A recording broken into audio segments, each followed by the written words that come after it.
All right, here we go, Dagmar. I know. The live birth is right here. That's right. The live and free birth. We officially have no midwife, no pediatrician, no obstetrician, no hospital, nothing. We're just gonna go with what nature. I think Uh, it's I think it's going to be like one of those water births in the ocean, where the women go and they have a little quiet area and they just comes out. nice, exactly. The waves of the ocean or the contractions. Yep, yep. It's all Mhm. very romantic until you actually have a baby and scream all the way. But we're not going to be screaming today. Well, who knows? We might. It could happen. Uh, Yeah, you yeah, never know. You never know which way it's going to go. But exactly. can I just say that I am so excited that I get to do this with you? Because Yes. one of the things that really drew me to you when I first saw you interviewing Garrett, I was like, wow, this woman has actual feminine grace, Aw. and that was to me that feels like it's one of those things that we could always use a good cup of Ian or Grace or whatever you want to call it, but that soothing feminine energy that is such a beautiful counterpart to how our world is running right now, because what we value is efficiency, productivity, hitting the target, going up to your next level, the next level, the next level. And what happened to beauty? What happened to dance? What happened to food and touch and all those beautiful things that make life just fun. And so, yeah, so I was drawn to you from the very beginning. Aw, that's really sweet. And likewise, as soon as I heard your voice, I think I heard you before I saw you. And I'm like, who is that woman? I think I need to know her. That's And finally got brave, invited you in. I want to say hello to a few people that are coming in the chat. We have the anonymous guest, who I'm very grateful to for all the work that he's done in the back end with me, especially on Telegram. And Tammy Thomas, nice to have you here. Thanks for the love. And Michelle is here as well. Wonderful to see you both and two of your favorite ladies. Fantastic. That's awesome. Yeah. So we could talk just a minute or two or longer. This is going to be focused on the feminine, which is something that it's always, of course, in the background because I'm a woman, and that's something that doesn't go away, no matter how king hero it gets around here. We were we were as we were creating this, it's been very, I'll just go back to some of the notes that do you need to get your phone, by the way? Oh, can you hear that?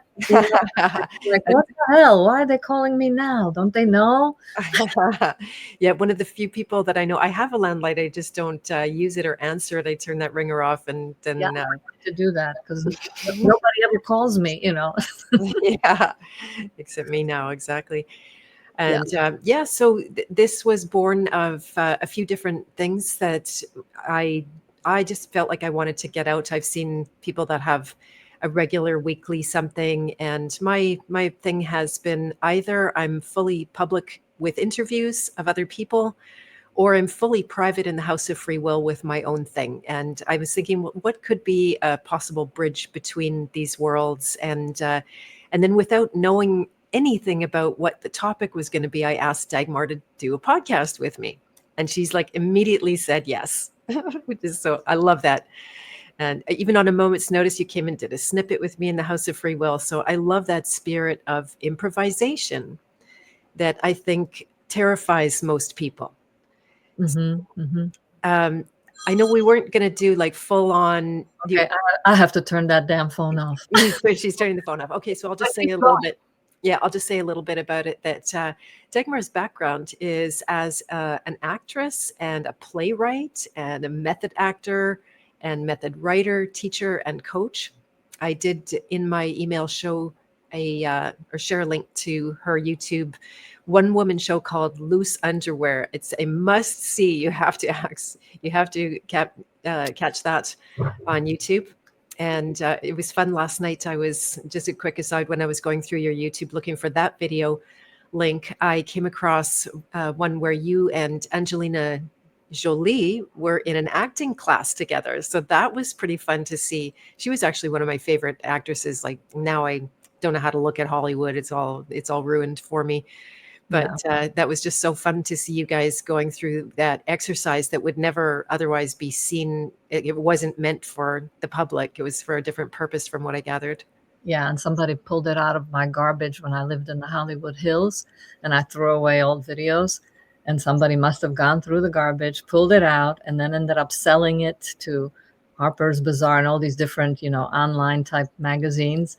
And then one day, some friend is calling me, going, "Hey, did you know your YouTube has got?" And I was like, "What?" So I got so pissed. And then I ended up, because people were actually being very critical of her, saying like, "Oh my God, she's such a terrible actor." So I had to explain to people that this is actors, because it was all improvised. The whole thing was improvised. This is how actors flex their muscles. You go to the furthest edge of everything.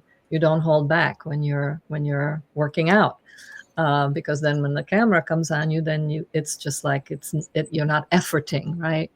And so I put out the whole thing then in its entirety and gave people like an acting lesson.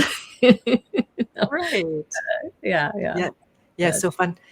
And this hasn't been part of my world almost at all. I've done the tiniest little bit of improvisation acting as part of my training as a release coach. And so that, to bring up from the depths the inner experience that otherwise can be suppressed. And it's exactly the same thing that you guys are doing over there to be able to access all of the emotions that are there. yeah, So it's a I neat overlap. I always looked at true acting training, and for me, it certainly has been true in many, many actors, but they won't talk about this. It's really a training, it's like an embodied training into embodying all of life and having authority over all aspects of yourself, or at least being present to what's in there. So it's like what Jung was saying, if you keep the unconscious, well, it's going to keep coming out all over the place in inappropriate ways. So not that you're in control of things, but that you are in connection with things. So you're connected to the most pathetic part of yourself, and you're connected to the darkest part of yourself, the most ecstatic, I mean, you could name all your archetypes. Literally, you're connected to your hedonist, you're connected to your alchemist, you're connected to your nurturer. And I just think it's great training if actors wouldn't just use it to like, "Hey, look at me, aren't I great?" Or Right. doing it because they need to be seen, or they have a childhood wound, that requires attention. So Right. yeah, I highly Right. recommend it, acting training for people who are not actors, because Right. that's where the improv, to me, improvisation, whether it's on the stage, off the stage, with your child or with your best friend, it's a very high art, because it really lets you meet yourself, where you're least comfortable, uh, and where you're overly comfortable, so you learn a lot about yourself in that. Nice. That's beautiful. Yeah. And so we're going to end up very much on the theme of the feminine, but you can't talk about feminine without masculine. And I just want to point out how that, authority or even mastery, I'll say sometimes over the emotional world. Language is tricky, it mastery over. It really sounds like it's controlling it, but that's in fact the reality. I always talk about like this is our operating system, and we are the operator. It's not somebody else who's neat, neat, pulling the levers and making your mouth move and words come out and feelings and all of that has been put outside that realm of like volitional action or action that we take. It's an inner action, and it's a more subtle realm. And and then the emotions are the water realm, so that's why we're going to be talking about how to breathe underwater, this art of breathing underwater. We're going to talk about it was really fun Dagmar is a word person. I can be a word person, but you've got that like really dialed in. And we talked about rebranding the unknown, which is a very feminine kind of a thing. To, the masculine's much more, okay, I need to be certain, we're going to have a plan, we're going to have a path, and everything's going to be real set out in maybe stone, or at least some durable material ahead of us. And the feminine is much more adept at walking into the, like, I have no idea where this is going or where it's Mhm. headed. Yeah. Yeah, it's I like to use the expression when I work with writers that the greatest thing that one can master as a writer is to be able to come to the page and not know what you're going to write.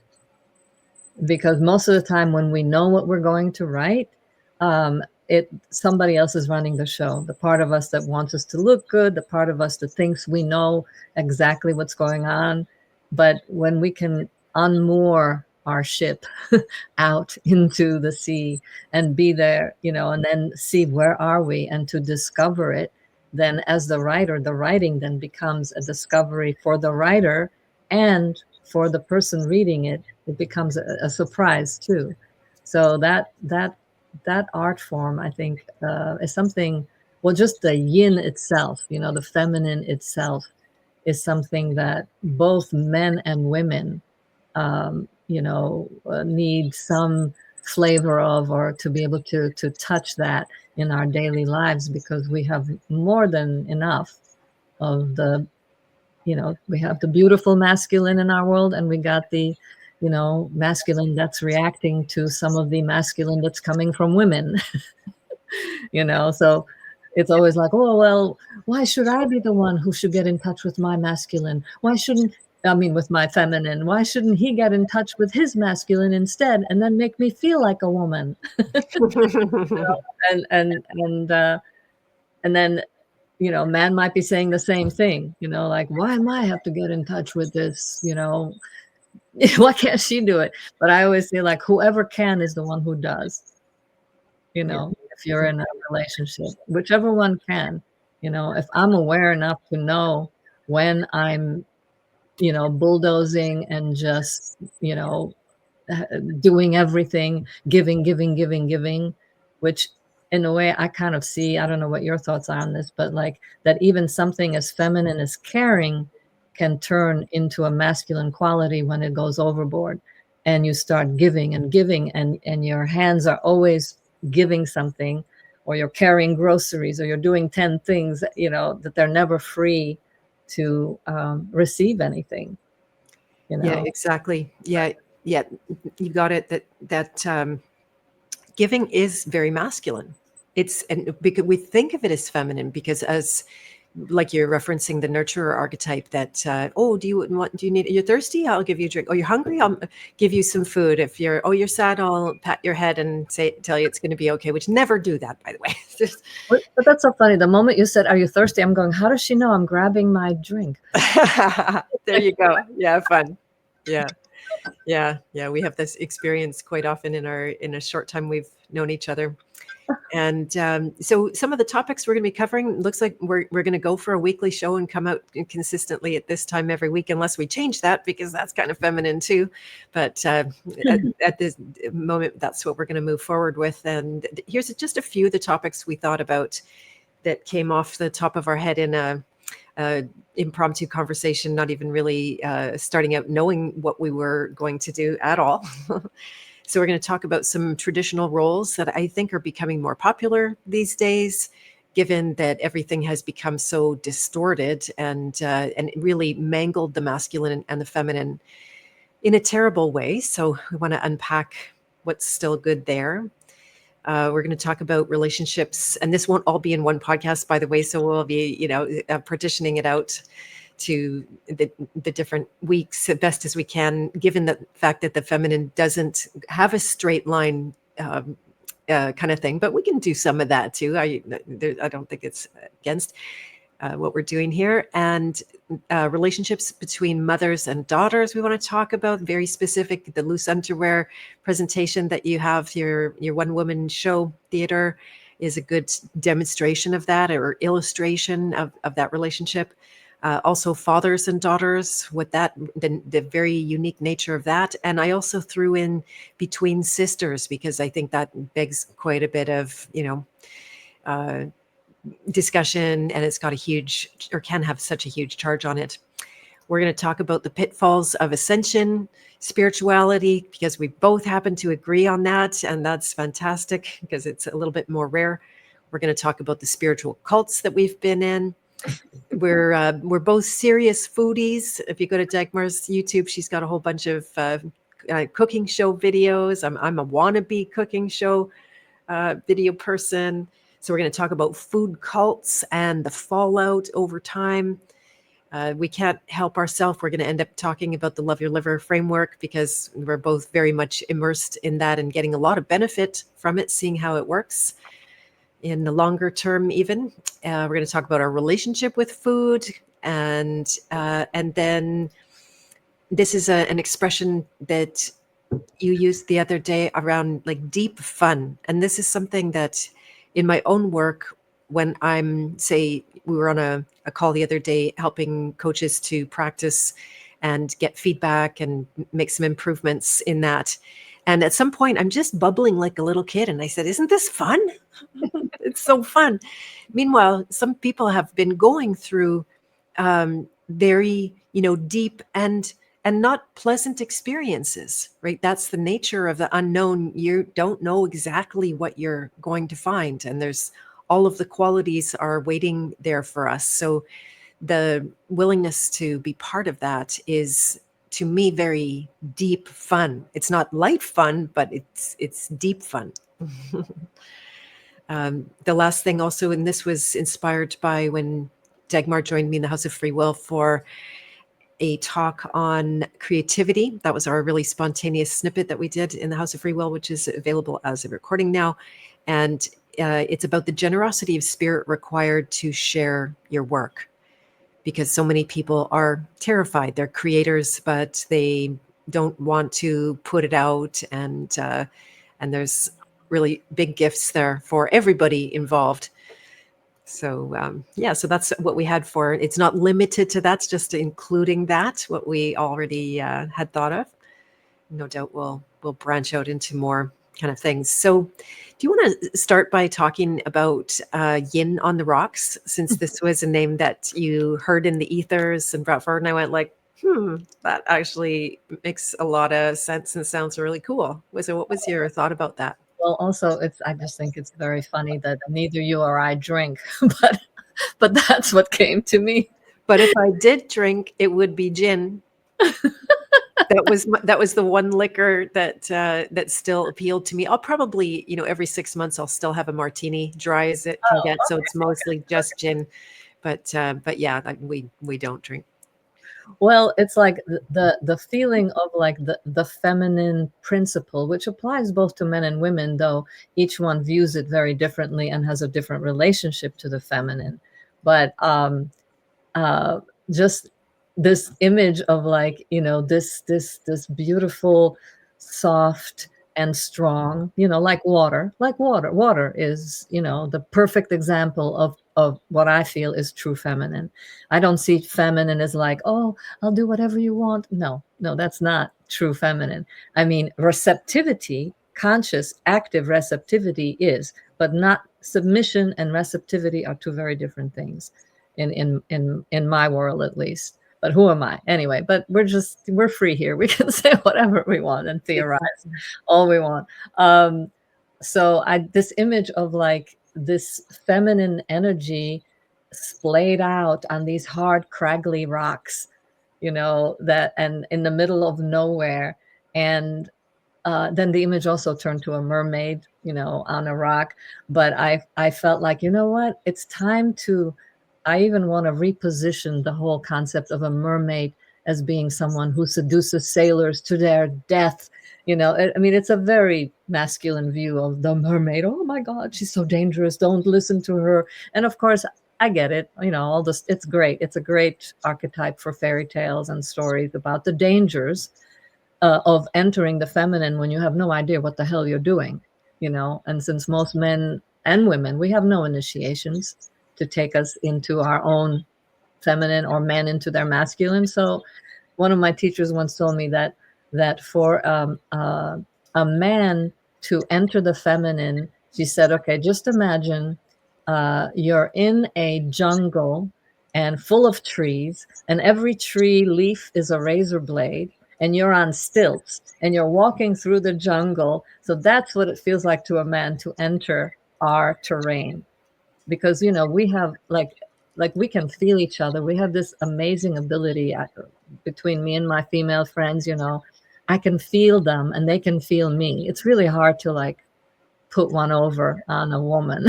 you know and so we're comfortable in this feeling terrain and communicating fast. But for a man, it's not as comfortable. And I don't want him to be. I don't think and he should be doing any of that. But I have great respect for men who do enter into that terrain. So I just saw this, to get back to the idea of repositioning the mermaid herself, that she's not there to lure men, but the mermaid image is also something to lure us, the women, back into our essential nature. To really get like, yeah, you're in the water, the flow, you can breathe there. And this is home terrain. And it's not for you to make everybody like you. It's not to make a man be like, you have to be just like me. Turn him into a girlfriend, and we have to feel together, and has to be my best friend. It's cool if they are. I'm not saying you shouldn't be, but a lot of times we try to make a man into that. So this image of just, we need an invitation in this world that we're in right now. Maybe 200 years ago, 100 years ago, it wasn't as much, of the world that we live in, the industrialized world, the excessive emphasis on productivity, and the arrow, go for that, the straight line, like you were saying, which is all great too. I can do it. You can do it. We all can do it. It's not a big deal that women can learn to do that, just like men can learn to be like water. But we have so many choices now, that there isn't any like visceral need to be one way or the other. So part of that joy of the polarity of meeting a man and feeling the otherness, the polarity that makes passion, or just being in the presence of someone, fun and interesting, and just, the spark of that, it's getting neutralized in both men and women, so it's like, and then the media is doing all this other stuff to neutralize it even more, making, men have this, what do you call those man bags? They carry purses now that are and, Purses. They're purses, you guys. They're purses.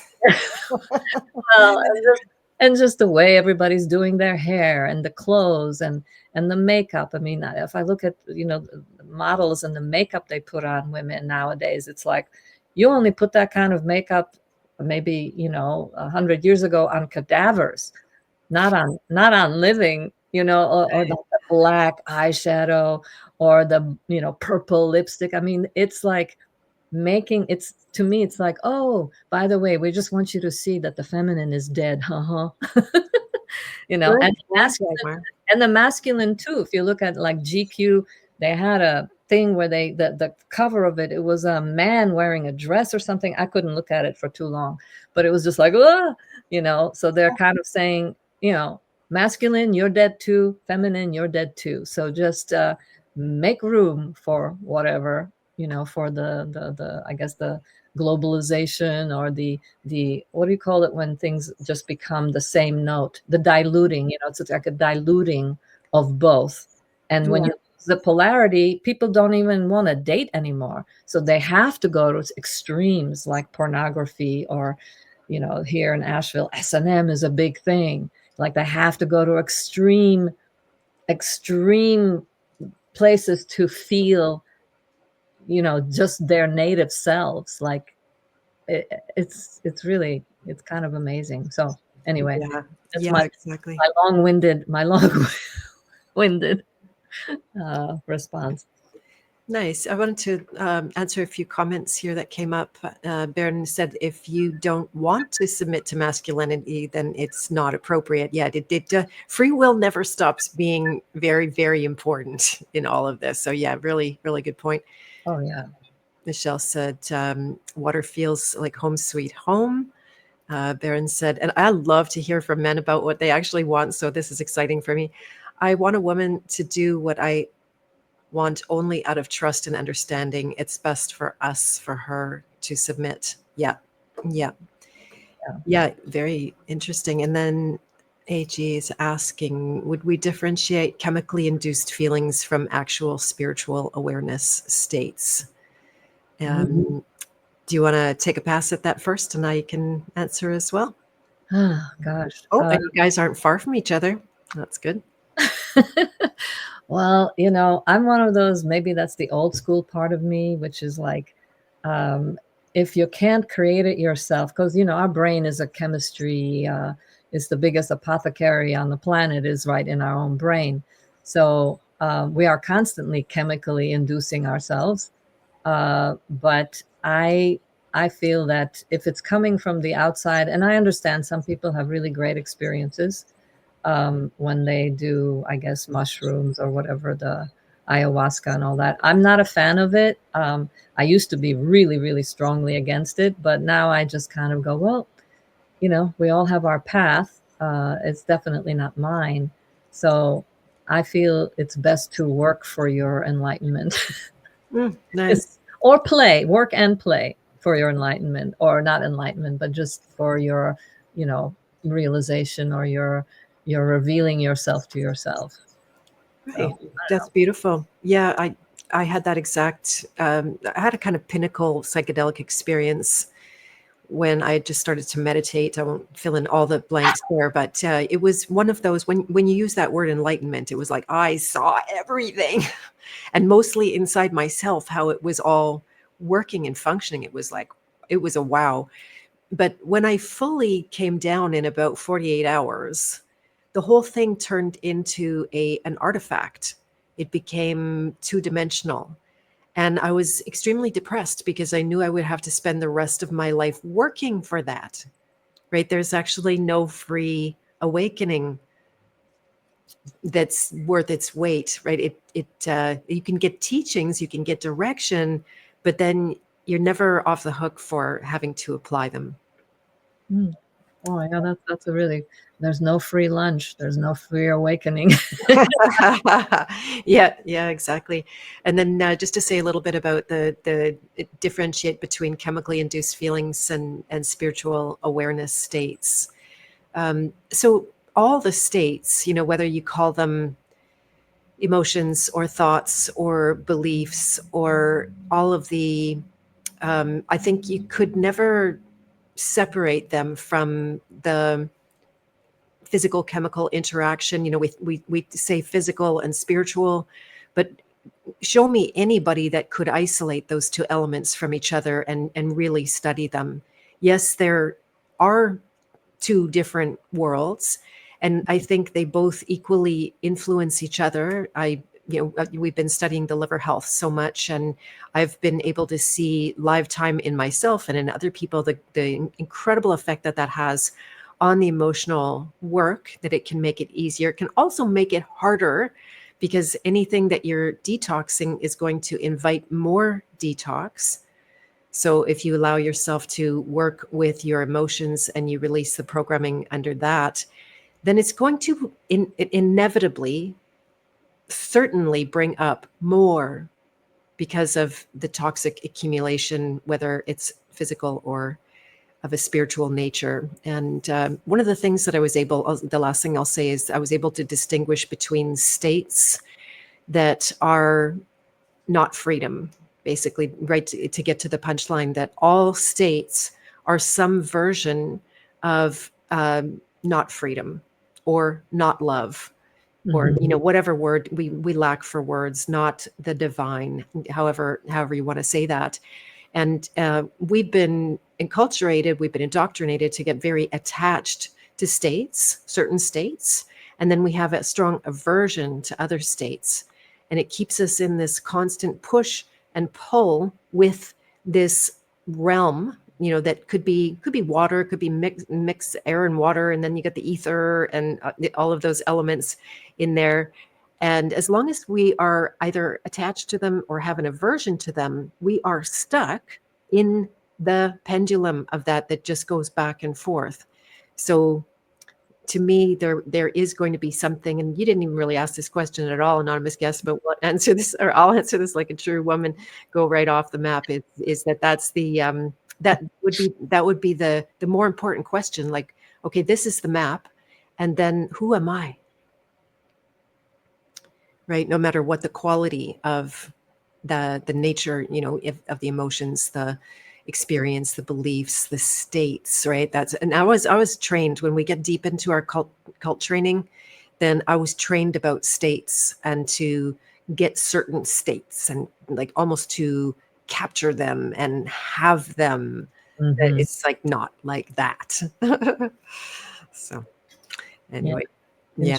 Interesting. As you're talking about being, between the two parts of the pendulum, it sort of feels like that's the same way I have lived and do, not all the time, but most of the time, I'm either like between the past and the future, the past and the future, and I'm finding more and more that I do wanna, I really do like it in the present the most.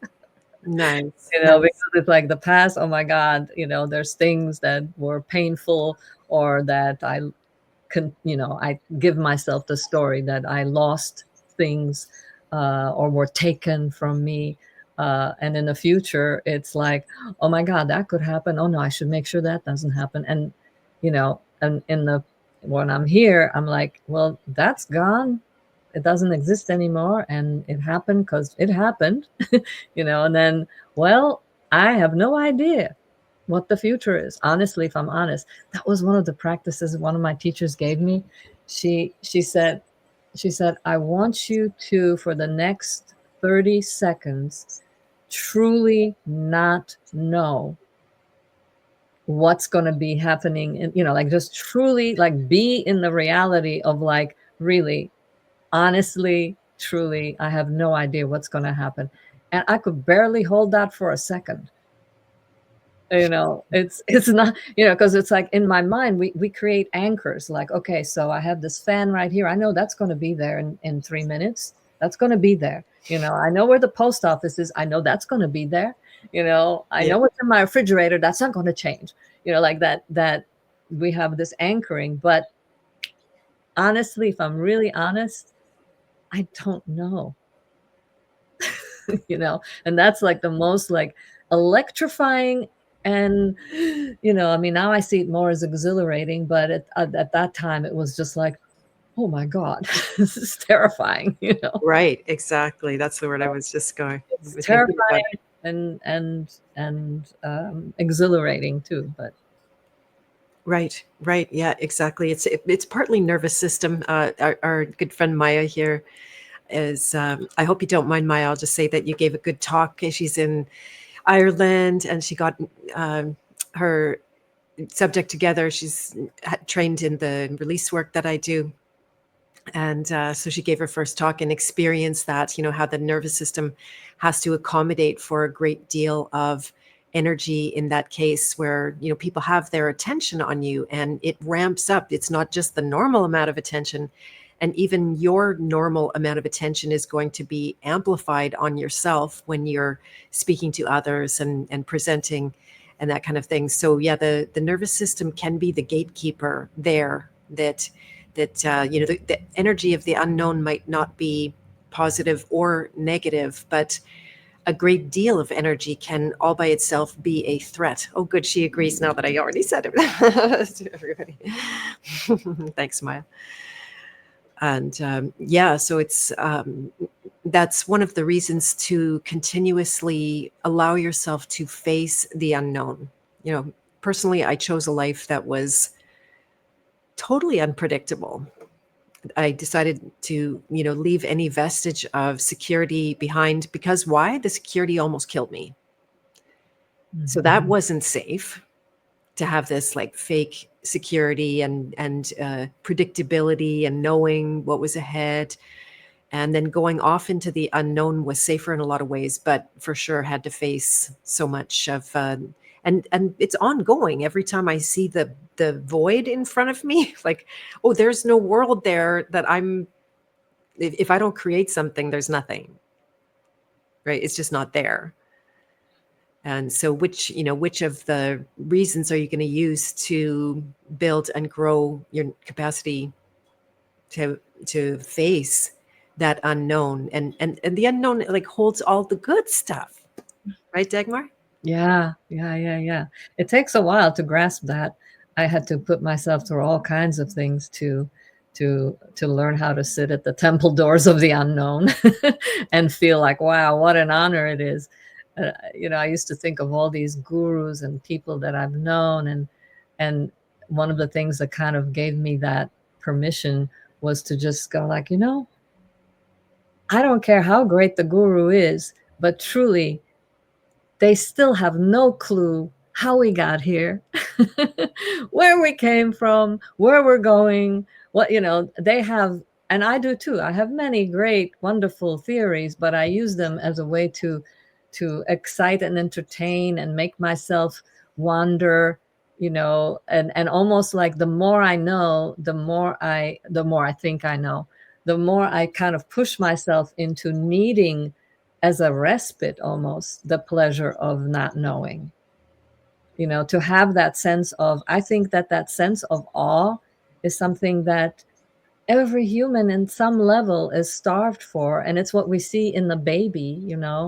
when they're very young, they have that, and it's infectious. We even though I don't believe in the germ theory, but I'm using that word anyway. So that sense of awe, it's like, why would you build a magnificent church or healing building? I don't think there were ever churches, they were something else, but it's just when you walk into this kind of a place with the colors and the frequencies and the way the sound travels and the size of it, the magnitude of it, it just makes you go, because it almost like forces us to experience the awe and the miracle of, how the heck did we get here? What are we doing? How is it that I don't have to talk and you're still going to feel what I'm feeling? What it's like, in the most delicious way, like, what the heck is going on over here? What are we doing in this dance?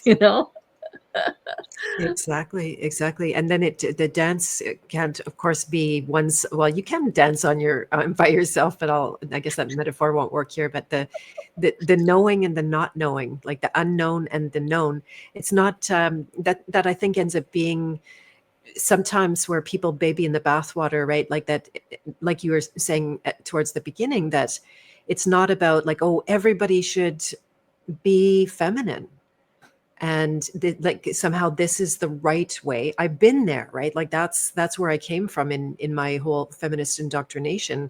I really wanted men to be women. I wanted my boyfriends to be like me. God bless them. So actually, some of them are still my friends, amazingly enough. And then this dance between the knowing and the unknowing, because the unknown always leads to the known. Mm-hmm. Right, the like, as if empty space always births something. It always erupts in some creation. You can't even stop it. Yeah, it's like the what is it? The great intelligence does not like a vacuum. Something comes in, Yes. It's like and that is, it sounds so simple, but it's one of the most challenging things in any life form, art form. I mean, I'm more focused on the arts, because I do think that art, poetry is the antidote to transhumanism and to globalism and all that, because I don't think you can go at it with the same energy that it's coming. I think that's my passion. But anyway, the I forgot where I was going with this. The known and the unknown, and the nature abhors a vacuum. Yeah, yeah. And well, but also the same way, if you go too far in the known direction, then that too will then collapse of its own weight. Exactly. And that's the part that I've experienced. Like the older I get, the more I get to that point. Because when I was younger, it was all about like, oh, I learned this and I learned that and I know this and how to do that, you know. But now it's kind of like, oh, wait a second. It's it's kind of the unity thing, you know, that we are one and we are individuals. I mean, we are the wave and we are the ocean. That is like a conundrum, you know, a koan or whatever. Just you can keep dancing in that all your life, because you don't want to lose we don't want to lose our individuality. It's what globalists are trying to do, is make everybody, you know, not be an individual, join some group. You know, there's some group that you belong in that you should join so that you can feel legit. um, but it's individuals that always created the most fun and exciting things that we have here. You know, it was never a group of people together that suddenly went like, oh, let's do this. Right, exactly, exactly. Hey, could I interrupt with a question? Yeah, yeah. Then we'll go back to that topic. Did you bring the sandwiches?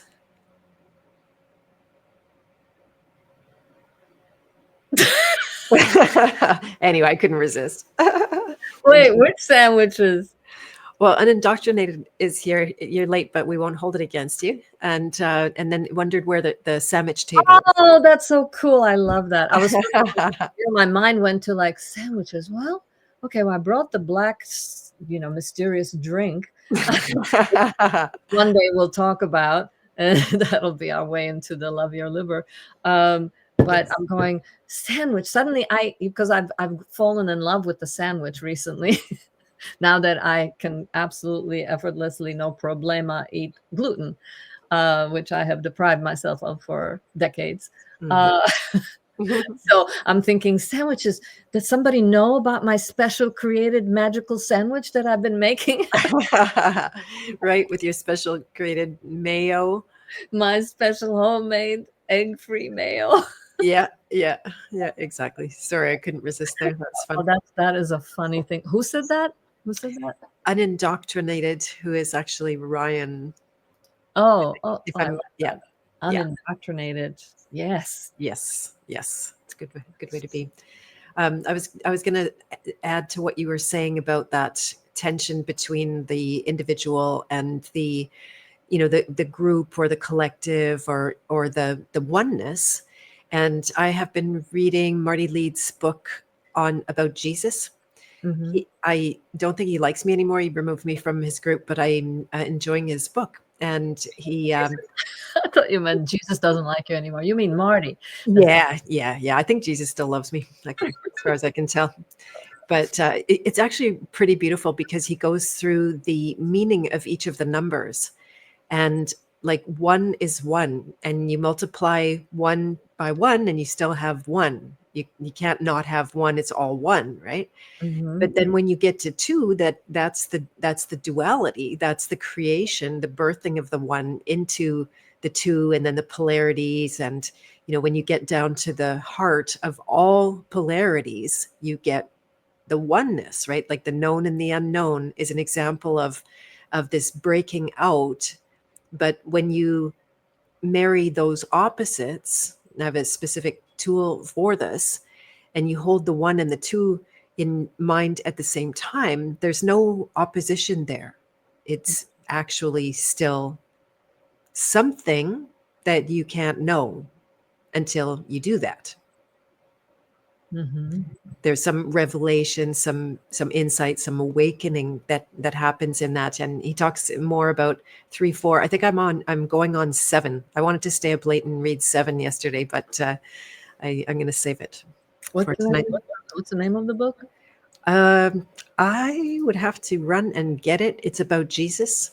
Oh, okay. Yeah, yeah, and it's all about gematria, which I was really slow to catch on to in any way that it just I don't know, it wasn't a main study of mine, and I was just looking in, and now I'm starting to see how the numbers have meaning, and they create patterns. I'm a pattern hunter too, I don't have an interest in following gematria, but I'm enjoying this book anyway. So I will share it with you. Something about Jesus. Maybe someone else knows. Hello, Chrissy Snow. You're loving your liver too. Excellent. Yeah, this is we're in that cult. I shouldn't joke like that, but and unindoctrinated is still talking about sandwiches, so he must be or she must be What? hungry. and uh, and then yeah, it's going to be lunchtime soon. I love sandwiches too. Um, The yeah, greatest thing America invented. right, right, exactly. I remember when I was fasting a few years ago, which you should never do, and it was terrible, and I was tortured, and even especially when I would try to sleep, visions of food would be going through my head like this. It was just like really terrible. And finally, I'm telling my son like I can't stop thinking about food, and he said, "Well, what are you thinking about?" And I said, "Sandwiches." Like this. And I wasn't even a big sandwich person in there because I was still indoctrinated about like, feeling guilty about eating bread. Even no, I never really stopped doing that.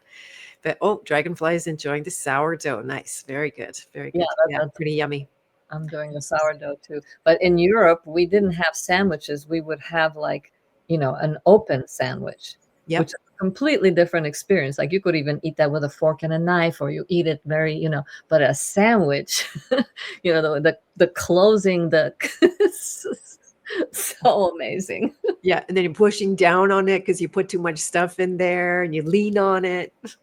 And if you toasted it, it like crumbles into all Oh bunch of yeah, and then you pieces. get the crunch and Yep. Yeah, exactly. Good fun. Um, yeah, maybe even go ahead. Do you want to say something? Oh, I was just going to say that is part of a big part of the feminine. Like yesterday when we were on the phone and you're like, well, I think I'll just go and do something in my kitchen. That the alchemist in the kitchen, that is, Ooh, like that's feminine energy, and there's play in that. And one of the things that I'm going to bring up that I always bring up in my writing classes is that what Orson Welles says, which is that the greatest enemy of art or creativity, in my opinion, is the lack of limitation.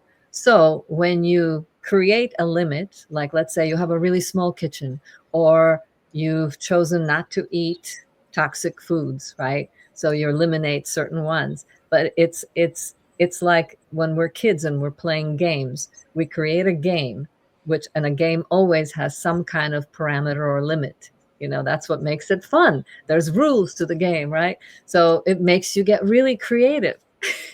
It's like, so we need a little constriction to truly liberate our creativity, because otherwise, if everything manifested the moment I thought it or said it, I mean, come on, be like, okay, oh yeah, here it is, here it is. But there's something about the pleasure, which is what we're doing here. It's the pleasure of birthing and the pain of it too, you right. know, but it's a constrictive act. I mean, even if you're a C-section, you still were quite restricted in there. You have very limited movement. And I think there's something, like when you swaddle a child, or they have have you ever heard of this whole thing? It's called holding time. And it's used for kids who are just acting out and have all kinds of issues, that the parent just holds them and lets them scream and yell. They can't be very big kids. They still have to be smaller. They just Mhm. hold them and let them just go through it all until finally they just exhale. And it's the holding, it's the swaddling, it's the pressure, or sometimes just putting a weighted blanket, on people. It creates a different experience. So there's something to be said, because everybody, like in the new age, they want to be expressive, let everything, let it all flow, let it all come out. But it's has to have both. We need the flow, but we also need the containment. And I think that's the same thing with what we're talking about. We need the feminine and the masculine. You know, Yeah, except, oh, go ahead. um, I was just going to add right on the heels of that is that you could say we need those, but it is that they are. Mm, They're not negotiable. Like you can't negotiate. Oh yeah, I don't really want that masculine. I'm just going to go with the feminine. Good luck with that. You said it before. Like one actually starts to turn into the other, right? If you only go with the unknown, it's going to turn into the known. And the other way around, if you only go with the known, it's going to erupt in the unknown. The predator and the prey, this is another good example of the identical kind of masculine feminine, is that if you try to take the predator out of the environment, the prey become predator on the land, Mm-hmm. right? So these elements are non-negotiable. And then your example about creation. So we maybe have this ideal of the unlimited, whether it's creativity or success or happiness or all the acquisitions of life that we think are worthwhile. And then it always comes with the constraints. Like there's just always going to be the limitation that is inherently real in that moment, for Mm-hmm. you in your location, in your embodied form. And then that is the very thing that you can use. It's not your enemy. The limit is not your enemy, I think, is what you're saying about it. Yeah, yeah. I would say that anything is not your enemy. Right. Whether it's the limit or whether it's the lack of limit. That they're all what we call an acting available stimulus. You include everything. Mm. You don't leave things just because you say to yourself, "Oh no, that's bad. I don't like it." Yeah, that's like the most golden principle of all right there. I get a lot of mileage these days out of that. When the shit comes up and you don't like the shit, and I don't know how much I should swear here. It actually does flag the algorithms a little bit, although we're not yelling or anything. And then to include that is an act of radical generosity, Mm-hmm. right? We want to be the opposite with it. Mm-hmm. Mm-hmm. Yeah. Yeah, it's kind of what I call, like, I don't want to have a whole bunch of homeless energies around roaming around me. And I don't want to be collecting other people's homeless energies either. Oh, nicely said. That's very poetic. Yeah, homeless. Yeah, and I had that vision once, where I literally just saw like these hanging things from the ethers that were like, "Can I have a home?" And I see that actually homeless people end up enacting some of those things. And if we were I did this documentary once, never edited it, but I shot it in LA, where I went and interviewed all these homeless people. Mm. But what I my questions to them was, each one of them I said, "Look, this is the issue I have going on in my life. What would be your advice to me? Or how would you and oh my God, they were all gave me the most amazing responses. Yeah, they were homeless, and you could say that they were messed up in many ways, but they were maybe so traumatized that they were just channeling all this stuff, that was roaming around the city streets at night. All the people who are living their lives, but not embodying or inviting all of their different we contain multitudes kind of thing. But yeah, so that was a real eye opener for me. I called it listening for gold, and one day I'll edit it. Nice. That sounds interesting. I hope you do. Yeah. Yeah. One of the things I think that, so inclusion has been weaponized, right? Like big time. Now that word is basically, it sounds like some kind of evil thing to me. And that's been a setup in Canada for many, many years. If we talk about how much of a racist I am now, and how we've all been trained from little kids that oh, it's wonderful, people from other cultures and languages and religions and food, and it's all to be celebrated, all this diversity, and we include them and we treat them like our brother and our sister. And then it doesn't take long before we're flooded, and there's more non Canadians here than there is Canadians. And then the government likes that because Canadians tend, we don't stand up that much, not like Americans, but we stand up more than these people will, because their, quality of life is exponentially higher here, although it's going down by the second. They're showing up in our 11th hour, if not later. And so another aspect of that is people would say, like, say it's some hard experience, if we go back to that, the emotional realm, or thoughts, feelings, beliefs, and the chemicals that all make up our inner experience. It can be like, oh, I saw something terrible about myself, and if I include that, what I saw about myself, that must mean that I'm condoning it, or I am, uh, Mhm. I'm agreeing with it, or I'm allowing it to have, power or Mhm. say Mhm. here. And this is not true. I agree. I agree. I'm thinking that maybe a better word, since inclusion has been so weaponized, would be something like uh, just beholding.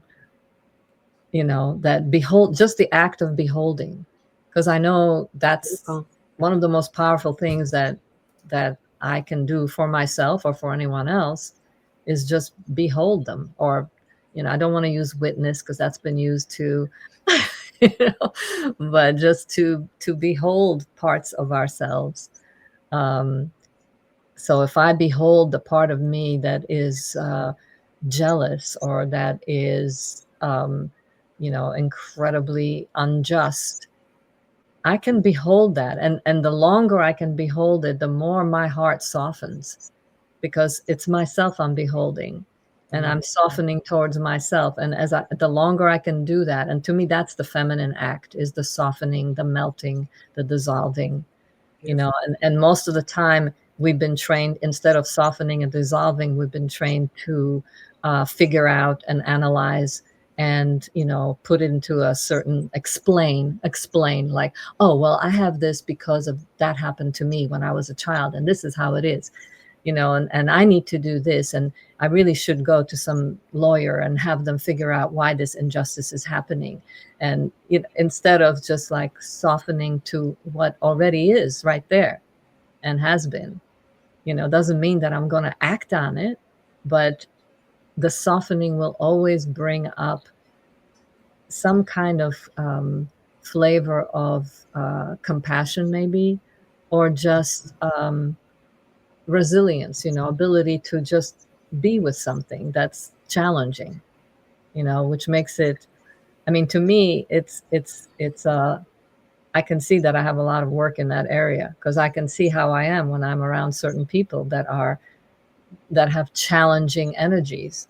Instead of just being able to behold them, I freeze up, or I start to do serious judgment, which I don't want to own, of course. God forbid I own my own judgment. God forbid you preach to others about judgment. And then I Oh, did that this week, and then I was out, and I'm like, judge, judge, and judge, judge. And I'm like, oh, okay, fancy that. There's lots there. I fancy. love, Uh, yeah, I have to open my fan. It's of so hot course, here. of course.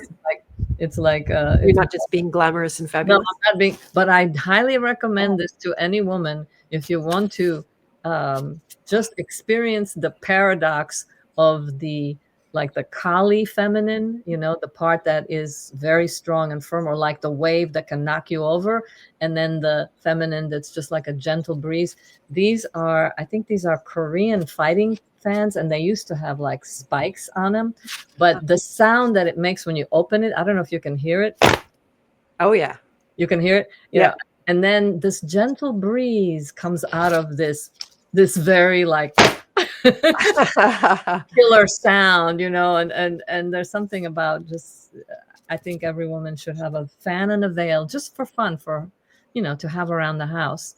Um, that's one of the shows I think we should do, is where we just talk about our practices, like what you do in the morning and in the evening, and what different ways we have of bringing about self-care and play, and things like that. Nice. I would love that. Let's see. Anonymous guest is asking what happens when you judge your own judgment. Who wins? Yeah, well, that's the problem, anonymous guest, right? That you oppose yourself. You catch yourself, and to use Dagmar's language, rather than just behold that judge, then you compound the judgment. And that's why I'm a broken record about programming, because it's why you can't just tell yourself don't judge and then you don't. What what you're doing in that context is you're going to just suppress your judgment, and you're going to maybe even pretend that you're not judging, and that stuff doesn't go away because it's rooted in the unconscious. So yeah, sometimes there's layers upon layers upon layers, and they come off one at a time, just like toxicity in the liver. It's strikingly parallel. Not actually that surprising, because if it's true in one area, it's going to be true in every area. So let's see. Dragonfly also said, learning to stay alert to my own self and say, I am me. This is not about me. I love that. Oh, I love that revelation when you truly have it, not just saying it, oh yeah, this isn't about me. It's like you realize, oh, this is not about me. None of it. Not even my body is about me, or all of that stuff that we think is about us. You could easily talk about this. It's all you, none of it's you. That's the paradox of spirituality. They're actually not, it's not a reference of fact. It is a tool and a technique mhm. to show you who you are. But I love that one. This is not about me. Yeah, it's that beautiful paradox again, like what we were talking about, being a part of the group or being an individual, the herd against the individual, which, it's like, can you just be me? Can you just be you in the herd? Why do that those two they can live together. There's not, doesn't have to be uh, opposing. Exactly. Opposition is, I think, a great deal of it's engineered. Hmm. There's some natural, like, polarity. You get up and you get down, but they don't actually oppose each other. We No, that's think true. we They think of actually that. they actually support each other, You or they can't have one without the other. yeah, Right? yeah. It's like the up gives the down the beautiful experience of being down, and the down gives the up the beautiful experience of being. It's like it's yeah. You're right. I think that's an interesting way to look at it. That it is kind of engineered by whatever, you know, or it's part of the journey here. And maybe that's the game that we came here to play. Maybe that's the game our soul knew, like, oh, this is going to be a fun game. It's all going to be really, really obvious. And we're going to keep fighting about the opposition, this, that, and until maybe some people, maybe last breath, it'll be like, oh, Yeah, yeah, exactly. I gave a talk at an Acapulco on this marriage of the opposites, and I got so had massive bile dumps around that time, so I had to kind of just leave the topic. It was to me. I saw it. If I was making the future, it was like, oh, this is something up and coming. I'm just starting and going to make my PhD on this, and I had to leave it behind. But it's a really beautiful study, and it shows so much. Like, so this is how, and I'm going to pick on you a little bit, Dragonfly, when people's solution to the pain of polarity is to meet me in the middle. And I think that's not necessarily true. There might be cases where it's true, but that's a little bit more like what you were talking about earlier, Dagmar, that like making everything homogenous, making the masculine less masculine, making the feminine less masculine, and then you have no polarity. You have no, and when you have no polarity, you have no power. you have nothing to connect into. It doesn't, it's like two of the same thing trying to come together. Exactly. So yeah, that middle way, you get this big pendulum swing, like, I'm successful, I'm not successful, and then you think there's like some middle place, but all of those opposites reveal something that you can't know until they dissolve. And that's not the middle. It might be some entirely new revelation that you could not have had if you were just searching for this happy middle kind of thing. Like, say, people are very classic division between the red and the blue politics, for example. And we probably won't talk politics for more than 7 seconds on this podcast because it's not really. I don't know. We might, but here we are. We're doing it, and then some people might conclude, oh well, it's not. You just don't want both extremes. You don't want extremely this, extremely that, and then you get purple. Well, guess what color purple represents, by the way? Like domination and rule over the people. And so it's not this is the game they want us to play, that we just swing between them and we look for our middle, and you're nowhere, and you're always going to end up in some kind of opposition. So anything you'd like to add for that? Well, it just made me think of how, I think a big part of the women's liberation thing was, I don't think they were liberating the feminine. I think they were more liberating the masculine in them.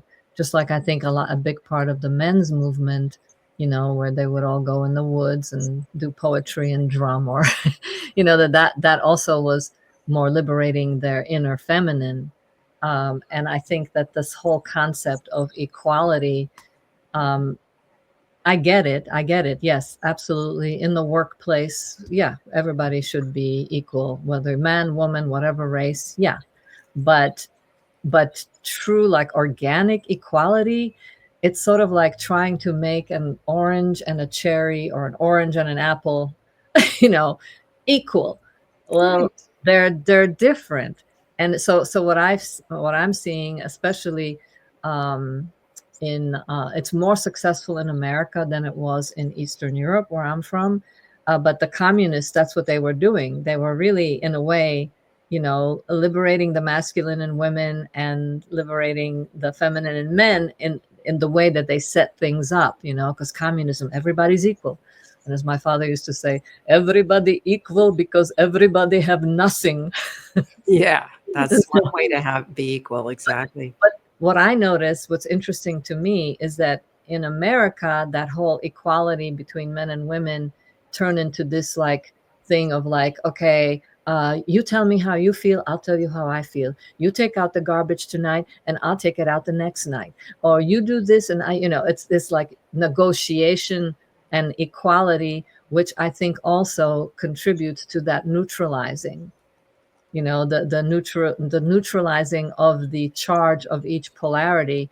Like, it's not okay to have one particular polarity. And what I noticed in like the communist countries, because the propaganda machine wasn't as strong, they didn't have as much TV, they only had like newspapers and things like that, that the men and the women there maintained more of their, you couldn't really beat that out of them. The men just felt like, yeah, I'm a guy, and the women were like, yeah, I'm a woman. And my mom was a physician, but she never lost her, well, she did when she started doing therapy in America. She did take on like, I'm in charge, I'm the boss. And but even with that, the moment she was around my father, in his presence, she just went into her feminine, and he was in his masculine. I didn't notice this. It took me a long time to notice this, because I was hypnotized by America. But there's something to be said about, the propaganda in the I guess the Western countries is just so much more powerful.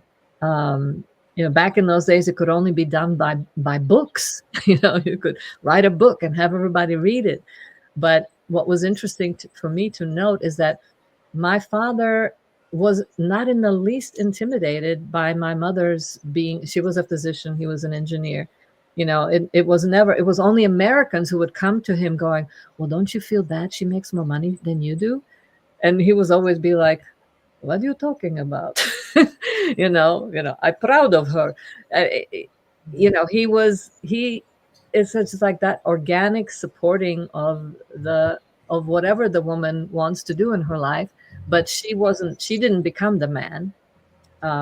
Later she did, but when she was left to her own natural organic devices.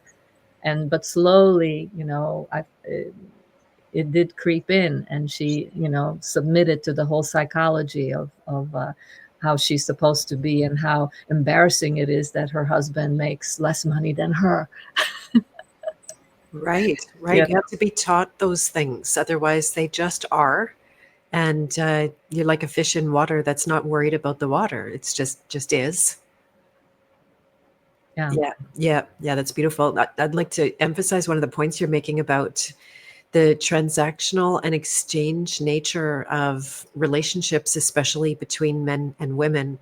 And it's like you said, it becomes an exercise in accounting.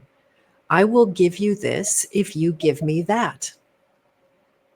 And I don't want to get too crude here, but that's exactly how, the whole sexuality can be played out too. It's like, well, I want this and you want that, so I guess I'll get, do the thing or whatever. And it's extremely low level. I love how you said it. It's neutralizing, right? It's a flow killer where, a you know, passion, a passion killer, which is mm, which is so interesting that people think that um, some formalities are passion killers. I think it's the opposite. I think formalities are passion protectors. um, nice. I'm just thinking of some of the Asian cultures, and just everyday life formalities, like taking your hat off when a woman walks in the room, or opening the door, or serving a beautiful dinner at a certain, every day or every Sunday or whatever. But the formality of that is, it's a ritual. There's a because I think one of the things that for me has always been a big unfulfilled need, or occasionally fulfilled, but not, I didn't know how to enter that conversation, but it's the recognition of the sacred that is part of our daily life. And to bring that in, and if you have no formality, if you just really let it all hang out, start burping and farting and wearing t-shirts, that are ugly, and shorts where everything's hanging out, and it's like there's no sense of like um um I know. I I know. don't know what to call that. It's like Exactly right. It's it's exactly right. it's Yeah. and both men and women are equally guilty of this. This is not just Yeah. men doing something or just women doing something. It's Yeah. part of that neutralization. And then, I I mean, know. I even saw it in my mom, and I'm going, wow, she's really like, she would only wear lipstick. That was the only makeup she ever wore, and I'm going, she stopped wearing lipstick. And her sister, who is 10 years younger, she has never gone down that road. She's still maintaining just the and it's not to say that it's a front. It's a posture. It's a sense of awareness. Like, if God was looking at you all the time, let's say God in the form of a man, or for a man it would be a goddess in the form of a woman, you probably wouldn't be like chewing gum while you're talking to a woman. You probably wouldn't be like scratching, doing weird stuff. And as a woman, if you felt like you're the person that is like somebody you admire and you adore, and who loves you and who you want to be with, is looking at you, you probably would not be walking around burping. But you could. This was one of the things that I used to do as a practice. I wanted to know if I could burp from my heart. Instead of just like, because I sometimes you have to, right? So I would practice, trying to see, can I do this bodily function with an awareness so that it actually comes from my heart? And it is possible. I attest to it. It's Very good. Good to know. Good to know. nothing. I'm so glad we had this conversation. Nothing is black and white. This is starting to feel more like a confession.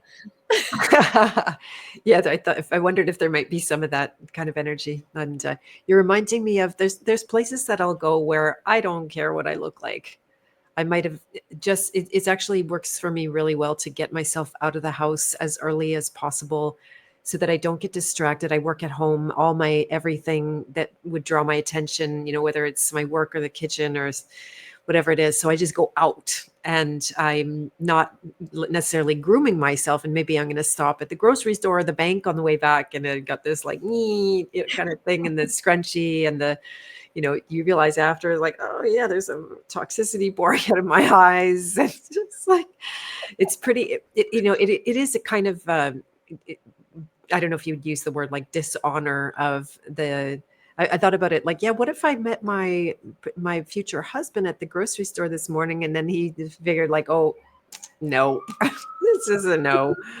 It's God undercover. I love that anonymous guest. Yeah, yeah. And then there's also the like seeing through the right to the core of somebody. But I know exactly what you're talking about. That there's Yeah, I can just as easily disagree with myself, because I feel that some days it's not the clothes, it's not the hair, it's not the earrings, it's not the lipstick. nice.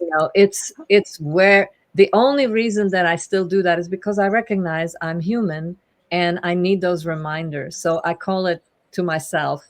And this is another unwritten book I have called Adorn Your Light, because it's like the light is there, if you're connected to it. And if you walked into your future husband, he'd see it, even with the scrunchie, whatever. But there's something, it's an elegant act of offering, as a woman, to think like, just I'm home, right? But I'm going to put on these earrings just to kind of bring out the light around my face. Okay, show us your earrings. I want to see. Oh, What's that one? the yeah. Very nice. Very nice. I like it. But there's something about that is just like I don't know. It's not for anyone. It's not, because in my neighborhood, what is got a bear is going to see me, a bear or a squirrel or a turkey. So it's really more for me just as a gesture, Right. that I'm aware that we naturally radiate. Like, I think that's the essence of feminine, is just a radiation of light, and so it's like, oh, well, I might want to emphasize the light in my hands by putting a ring on it, or I don't mean like put a ring on it, Yeah. but it wouldn't hurt. Yeah, exactly. There are times where like I literally, maybe I'm not even on a live stream that day, or that nobody's going to see me from here down. I could be like entirely naked or in sweats and you guys just don't know. And but I'll still dress for myself. There's something about that. And then other days when I'm so happy to just be in a ready pair of sweats that I don't know if I slept in them, or I'll, take off my pajamas to put on something that's like pajamas. So I guess there's room for kind of everything. And yeah, that's Yeah, beautiful. Yeah, it's not just one thing, and every rule, whatever, even if I make it up, is meant to be broken, and it's all about how do you feel with it. If putting on a pair of earrings to you feels really false, then of course, but right. but if it feels like it's something that feels like a tender gesture to, I used to say, oh, I dress for God. Nice. And then I noticed that it would always make children the happiest when I would wear many colors, and Oh, you know, yes. yeah, the children really respond to that, or elderly people. Also, I know it brings pleasure to people when they are adorning themselves, when they're enjoying their expression of beauty. That's very lover. That's one of the first archetypes I read on you. Really strong was that lover. And Michelle's saying, I enjoy playing dress up at home just to have fun and feel good for the day. That's nice. Yeah, this And is dragonfly too. it would be so fun if we were living closer, because then we could like just try on clothes for fun, clothes that we never Exactly. ever wear ever anywhere, but just to try them on. It's like trying on new selves. Um, yeah. Totally. Totally. Yep. Yep. Very good. Well, what do you think? Is there anything else that you have a burning? Oh, My distiller's telling me it's time for water. Okay, time for water. I guess that must be the water broke. Yeah, yeah, exactly. We're on a theme. The The water baby's broke. born. The baby's born. Yeah, yeah, and there's no pushing required at all. It is like there's a reflex. The birth happens practically all by itself. Doesn't mean there couldn't be screaming and pain and stuff like that, but It's an alchemical birth. an It's alchemical birth. it's a lot more. The walls of that birth are very. Yeah, exactly, exactly. I did birth in water, and it's not as romantic as it sounds. Just want you to know. I want to talk about stuff like that too. And I want to talk Sure. about what you said in the beginning about the relationship between sisters and between women. I really want to get deeper into that. Yeah. Yeah, that's a very big pregnant subject right there. If we keep Yep. using birth metaphors. Yep. Dragonfly said, "Water lover." Yes, that is my distiller. I regretted buying the hydrogen making machine, I have to say, and but I'm glad I bought the distiller. So that's been a good friend to me. Yep. Yep. Well, this has been fantastic, Dagmar. I've thoroughly enjoyed this conversation. What about you guys? Anyone want to give us some feedback? Let us know anything in the chat now or after the fact. And yeah, so many beautiful topics. It's so satisfying to discuss and get Yeah. deep into. Yeah. And and thank you to the people who came live. It makes it Yes. more, you know, it even makes it more alive. They're like birth doulas. That's right. Exactly. But they're not interfering at all. They're just contributing to the process. They're beholding. Right. Oh, Dragonfly had a question about bile dumps. That is the big question when it comes Oh yeah, to detoxing. we got to do a whole thing just on that. Yeah, we'll go deep into it. But do you have, let's see, this was her question, if I'm getting your gender right, by the way. Do bile dumps cause massive pain in the spine?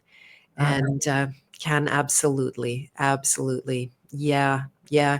It's kind of sad people don't realize because we think, oh, headache might be, oh, it's a spleen, or like, oh, earache, it's the lungs, or oh, grief, it's because you can't breathe, or like we've got this kind of X leads to Y mentality. That is that masculine kind of, it's X causes Y. compartmentalizing it all.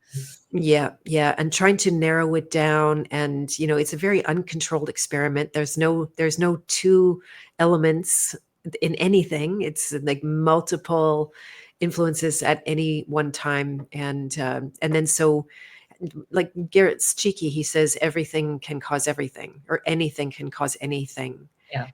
But yeah, when there's pain in the body at any level, then yeah, it is definitely, if not caused by the bile dump, related to the poison in your body where it's not supposed to be. Yeah, it's literally you're being flooded with poison. I remember when I first started this, I did have one night where I literally had every symptom of meningitis. My whole and Right. and that was, I mean, we've talked about this many times. The main thing is just slow the F down. And That's it. what just eliminate everything and just keep the poisons down. Just don't eat the high copper foods and whatever other poisons that are part of this way of eating. But that's the best thing to do. And then also take something that will stop bile dumping if it gets really bad. If it gets really bad, like a high dose of vitamin C or just lemon juice. I found for me, just doing the juice of a whole lemon, because of the vitamin C in it and the citric acid, will um, shut the bile production down. Okay, but just be careful because I don't know if C does that, but the citrates for me will stir up toxins, especially copper. So just a little bit, because I won't touch a lemon right now. Nah. A good point. The Yeah, yeah. lemons are going rotten in my fridge. Jackie K offered the possibility of a kidney stone passing. So yeah, that's something to look into. That is still related to the bile dump, but it's a different kind of thing. It really made. I was reading up on liver flushes and cleanses, and they can be pretty scary. Like they are a massive risk. That's one thing that I think you need to just be super lucid. I did actually get a Garrett recommended liver flush from someone the other day that's in the thing, and I could post that on our Love Your Liver Telegram or Dragonfly. If you're not in, I don't think you're in the House of Free Will. You could either join or you could just contact me on Telegram. I can share that with you if you wanted to give it a try. But it's not a game. It can blow out if you move that stone from one place to another. The passageway might not be able to withstand it. So that's another thing about mobilizing stones in the body. And there was like really sobering is that you actually want to have an X-ray first to confirm there are stones, because if there aren't, again, you can risk a blowout. So that's something I think just to keep in mind. That's my cautionary tale. And hello, Karine Martin. Nice to see you. You can go back to the recording pretty soon. And Michelle's looking forward to a whole lot more of these get-togethers. Excellent. Every week, Friday, 2 p.m. Central Time, 3 p.m. Eastern Time. We are going to be jumping on for this stream called Yin on the Rocks. It is a lot about the feminine. Maybe next time, do you want to start talking sisters next time? Yeah, I think that would be good. Okay. Sister women. Yeah, let's do that. Okay, so that'll be our topic for next week. We already got that planned. So it's not the unknown ahead of us. We know. But don't know, it may turn into something else. Yeah, indeed, and it's guaranteed. And you Because passed it for universe like hell. Yeah, that's no little thing. That's no little thing. You have to have a lot of caution with that. And you've been calling it a healing event. That is too much for your liver to take. Right. yeah. I'm not a fan of detoxing, like heavily detoxing. And also it depends on your age. You know, if you're really young, I think people can really handle it better. But if you're over 55, then I'd say just slow and easy. Slow and easy. It's taking me forever to learn that, Dagmar, but I am like, as soon as I started to see signs the other day, I'm like, just all the pushing was like, woo, okay, everybody, all right, hang on, we'll be back with you, no problem. Yeah, it actually has worked really well. That was well, we'll do that another time. But I would love to also have a session where we talk about various feminine practices that really slow everything down. That Oh, help, nice, you know, that you can just kind of do daily. And nice. maybe that'll be part of next week too. Okay, I'm just making a note. Because if I don't write things down when they come through, they could be gone forever. I hear you, because you're in the moment. Yeah, exactly. Yeah, and with extra flow from the feminine. Michelle, I'll just read a few more comments if you don't mind. And listening to you ladies makes me want to throw on a beautiful Victorian style dress or bohemian gypsy dress and put on a fun show. Oh, yeah, exactly. You love the creative energy galore. It's fantastic. I'll remind you to go and listen to Michelle did actually share a link, so it's up here in the chat, to Loose Underwear. Highly recommend this piece, very enlightening. You'll get to know Dagmar intimately in this case, and her mother, and a few other good characters in the show, so to speak. Dragonfly is loving her beans and a barley. I had to back off a barley. Barley's too intense, by the way. You could maybe, if you're having trouble, that would be one to look at. Yeah. Barley is a really, really intense, tons of insoluble fiber that not every woman. I started to get too much insoluble fiber, and then it was like, oh yeah, I can't eat the skin on the stupid apples. I was doing it in a hurry. I don't have time to peel this out, and I had a broken finger thing going on, and then it throws off my gut when I have all that fiber. So we'll be talking about that. And Maya said, I always take a good deep rest and sleep to recover. Excellent. That's nothing better. Yeah, that's one of the main strategies that we'll talk about when we get into the bile dumps and we're glowing with energy. Aw, thank you, Kyrene. That's very nice. So that's what we can do for ourselves to become inspired, to create something out of nothing like the alchemists do. And Maya said that was a fantastic performance. It really is. A one-woman show for an entire hour. That's not an easy thing to do. Thank you, Michelle, for reposting that link. Thank you, Maya, for watching. Yeah, yeah. She gave you props on the House of Free Will chat as well. I think I added you there, but maybe I didn't. Maybe I just added you to Love Your Liver.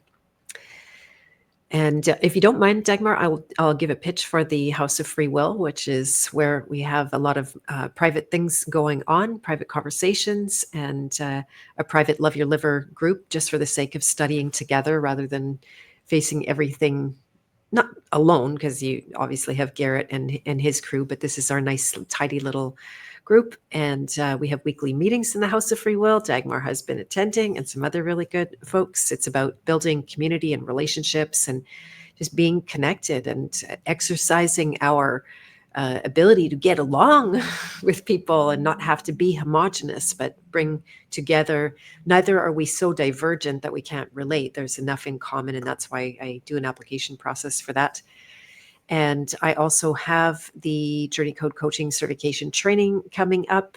There's a presentation on the power of questions. You were there, Dagmar. Would you think that's a good thing for people to go and check out? Oh my gosh, yeah. Okay, Yeah. very good. And so you can find a link at my website, bethmartens.com. And is there anything that you want to let people know about, Dagmar, that maybe you have either coming up or the way that you serve and help people yourself? Well, I do teach method writing. So if anybody is feeling the urge for some transformation through writing, then let me know. It's like an 8-week course. And I basically curate who comes into the class. And yeah, so I kind of do it whenever I want to do it or when there's people who are interested. So yeah. Fantastic. And then Dagmar is also going to be presenting in the House of Free Will workshop coming up on that exact topic on method writing. So yeah. So that'll be. I will teach one tool of method writing so people can have a flavor of what it's like to not just write willy-nilly, but to write something that you can actually offer and share with the world. Fantastic. Yeah, that container that makes the contained so interesting. Yes, so you can sound like a professional writer, even though maybe you've never written anything in your life. There you go. That sounds awesome. All right, everyone. Thank you so much for joining and participating. We will be back with you again Friday next week. And feel free to share this out and tell all your friends, especially those that are, what do you think, yin on the rocks, that have something to say and relate with that. Yeah, I mean, who doesn't? I can always use a little. I just feel our whole culture right now is in this place where it's almost like a hidden secret code, all the yin factors of life, and they come out in these weird ways. And it's just, we're being bombarded with the opposite, we're being bombarded with powerhouse women, assassins and killers, it's like, it's not even killing for the sake of life. It's usually like Kali, the goddess Kali, she cuts off people's head, especially men's heads, if they're not being their fullest. She doesn't do it because she feels slighted. She does it because she sees you're not being your fullest. And that energy is something I wouldn't, have people do often in their life. But in an extreme case with someone you really love and who loves you and you're really close to, you can bring out that energy as a gift, But what they're showing you right now, I'm watching all these series and looking at what's out there. I mean, wow, it's I don't know what happened, but it's pretty darn interesting to see, Not all of it. There's still some good things, but even the good things always have some subtle little hint at something of like that the feminine is more like a roller coaster ride rather than deep fun. It's more like we instead of Nice. I love that. So I added that to our list. I added Collie to our list. I have a song about that. I was thinking maybe I could get my son to do as a little bumper. Yes. Yeah, wouldn't that be fun? Yeah. I'll Yeah. just sit on him to do it. That's all right. I don't mind. So thank you very much once again, Dagmar. This is absolute pleasure. We have officially birthed in a free way in Yes. public. Thank you, Beth, for being just so fun to play with, and for just your quality of listening, and your grace. Really appreciate it. Thank you so much. Oh, All right, everyone. Lots of love for now. bye. Bye bye.